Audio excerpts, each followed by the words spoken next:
NBC Sports presents the 2000 Major League Baseball All-Star Game. Introducing the reserves. From the Kansas City Royals, Mike Sweeney.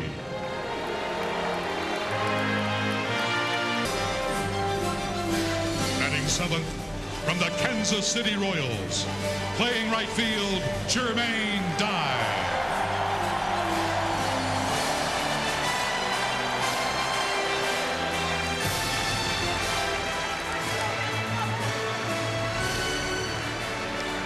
Batting eighth. Well, let's take a look at the American League defense that will be behind David Wells, Carl Everett, Murney Williams, Jermaine Dye in the outfield, Travis Fryman, Jeter, Alomar. And he runs especially well for a catcher. He'll steal a base for you now and then. Something that Johnny Bench also did well. Here's the former Atlanta Brave, Jermaine Dye. Swings on the first pitch, lofts it into shallow left field.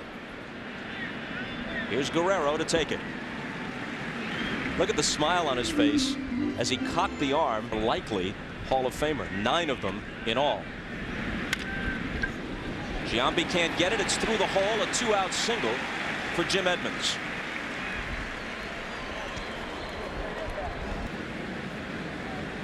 How much do he and his teammates like to hit at Coors Field?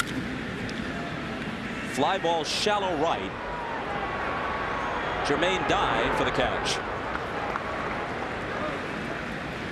And it's begun to rain lightly now. That ball's gone, man. All right. Come on, Sammy. Bobby Cox, not just a good manager, could be an announcer. Said that one was gone. He was right. You could tell the players which inning they're going to hit in and play in or pitch in. The National League's a little bit different. You know, because the pitcher has to hit, then you want to double switch and things like that, as we did with Gary. And now we might get Gary 3 at bats tonight. If we can score a couple runs, Sheffield will get 3. Even though it's tough to get all the guys in, a lot of people talk about expanding the roster. Would you like to see that? I think it's big enough at 30 right now. You know, if you expand it to 35, you still have 6 guys that were disappointed. So 28 was a little rough. 30, I think, just about right. All right, Bobby, we'll let you get back to managing. Check in with you later. Thanks. Bob, upstairs to you. Jim, thank you. The Gary that Bobby Cox referred to as the new left fielder, Gary Sheffield of the Dodgers, who takes over for Vladimir Guerrero. Sheffield will hit 9th, and the new pitcher, Al Leiter from the Mets, will occupy the 3rd spot in the order. 3 balls and a strike to Jermaine Dye. There are no red lights tonight. I agree. Maybe they may not even have any signs. You are swinging on every pitch. We've seen several cuts on 3-0 already. And Dye has a leadoff walk.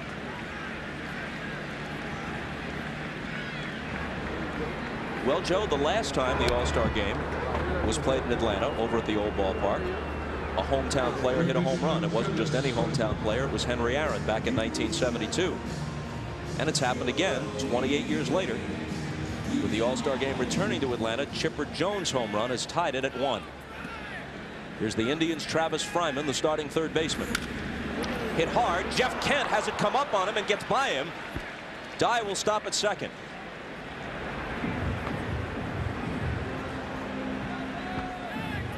Well, Kent goes over, tries to get in front of it and knock it down.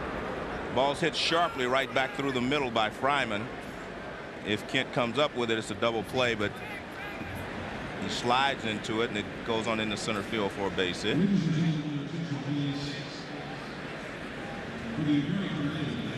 So with runners at 1st and 2nd and nobody out, Joe Torre goes to his bench again, and here's Kansas City's Mike Sweeney, a converted catcher, now playing first base and hitting a mere .360.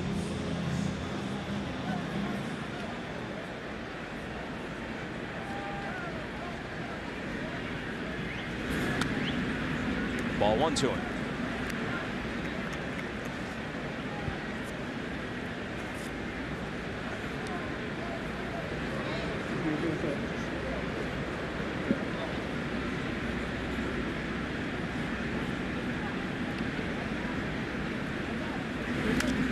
Sweeney fouls it off. Our spies down by the American League dugout Heard Joe Torre say to Mike Sweeney with runners at first and second in a tie game and nobody out, hey, we don't even have a bunt sign. Go up there and swing. Well, that fits Joe Torre. When he was a player, he liked to swing too. He wasn't much for bunting. If you had Joe's speed or lack thereof, you wouldn't want to lay one down either. A ball and 2 strikes.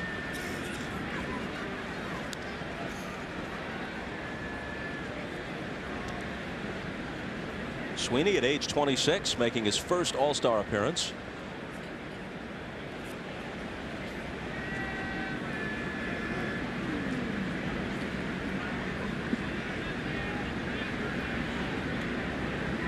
And here's Leiter's 1-2 pitch to him. Larkin at short. Bobbles it. Everybody's safe. Bases loaded. They had a shot at the double play. The force should have been a certainty. Instead, they get nothing. Well, I think that was because Barry was looking up and anticipating. So with the bases juiced and nobody out, here's Alomar, who swings on the first one and pops it up. Infield fly rule as it's taken by Galarraga. A line drive, and he's 3 for 3. 1 run home. Fryman being waved in. It's 3-1 American League. Jeter has knocked in 2 and scored the other. So he's kind of justifying the faith that Joe Torre had in starting him.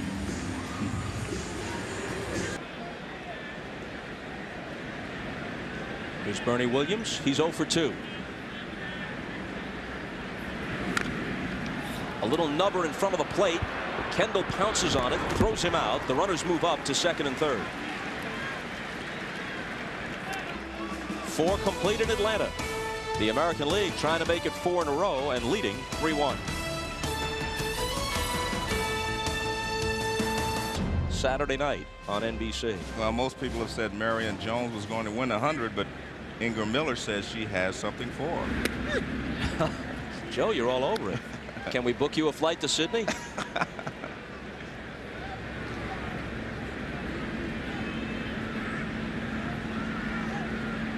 Two out, nobody on. And a ball and a strike to Jermaine Dye, who's 0 for 1 with a walk.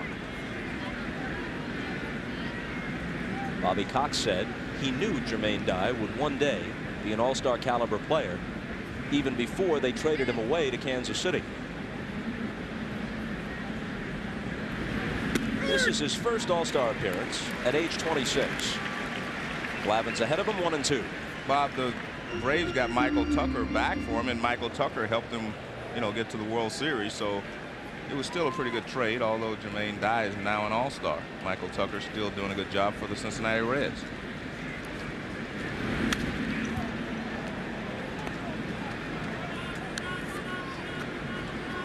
Jermaine Dye reaches the break at .319 with 22 home runs. Of course, there are 37 players in baseball now with 20 or more home runs at the midway point. 2-2. There are 11 hitting .350 or better. And as I mentioned earlier, 46 with 60 or more RBIs. The 2-2 pitch. Struck him out. Glavin comes in, works a perfect fit. And that's the ball game.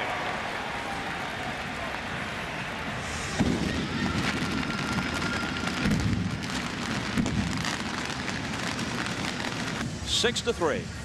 And we'll have the presentation of the MVP trophy when we come back to Turner Field in Atlanta after this.